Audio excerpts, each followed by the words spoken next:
This is the second video about career advice. In any case, I just wanted to show a couple of places where one can learn practical stuff about data analysis, data engineering, data science as an analyst, and also to understand better what is the flavor that most employees are looking for today. I think in the past people were very much interested, and when I mean in the past, I mean in the last 5 years. People were more focused on trying to learn really the nitty-gritty details of how you do machine learning, data science, understanding the algorithms. And while those things are still very important, no question about it, one can even see it, at least here in Europe, in the scale of salaries, that actually the data engineering part, so aggressing data, exploiting data, doing the whole processing, ETL pipelines, these things actually are more valuable in terms of the salaries that are in the market for it.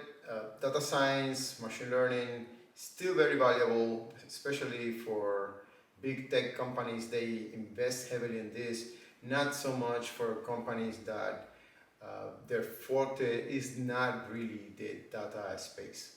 So yeah, without further ado, I want to show you some websites of some big companies. They have resources that are very practical, hands-on, that can actually get you a job if you have like a check mark on all of this.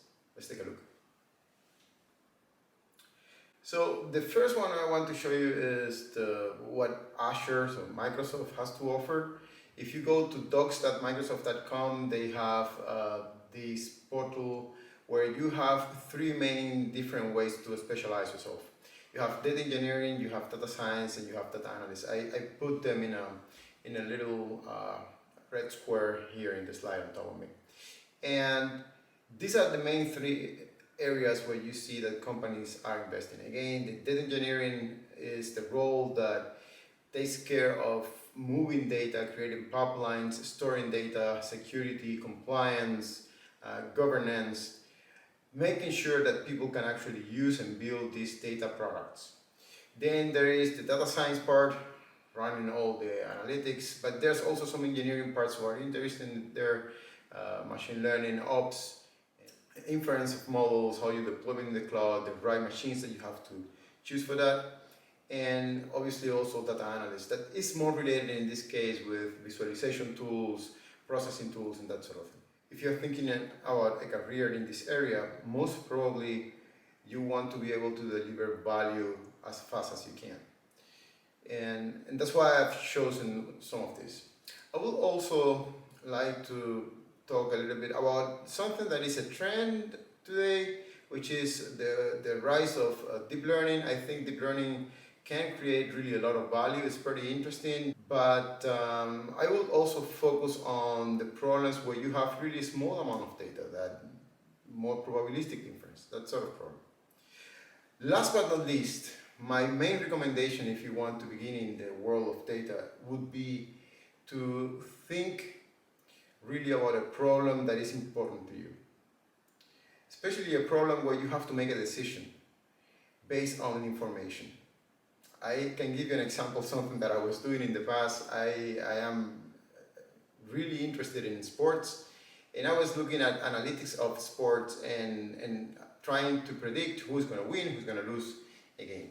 And this is very interesting because then you are really motivated and you will have the desire to try to really understand what are the processes that are happening behind that. And if you choose something that you're passionate about, you will understand, for instance, the difference between just simply causation or correlation between two variables. You understand that because you understand the domain that you are discussing in this particular case. So this is my overall recommendation. I think if you have certifications of one of the big three cloud providers, you are really well prepared to have a job in the industry. I think these things, especially in the data engineering space, and if you have also some analytic understanding, you are really well positioned to have a job everywhere. And actually, in the current economy, I'm living in Germany, and everyone is talking about the lack of workforce that is skilled enough to do this kind of functions. So I will definitely encourage you to go for certifications, learn this path. For the most part, the knowledge that you acquire there is free, so there's no charge about reading all the information that is there. And what you pay for usually is for the certification, so it's to get your piece of paper or the PDF that says, oh, this person actually passed that. But anyways, they're going to prove that in the interview process. I hope that this video have give you a glimpse of how to have a beginning of a career in the data space. Again, focus on the practical aspect, and yeah, see you in the next video.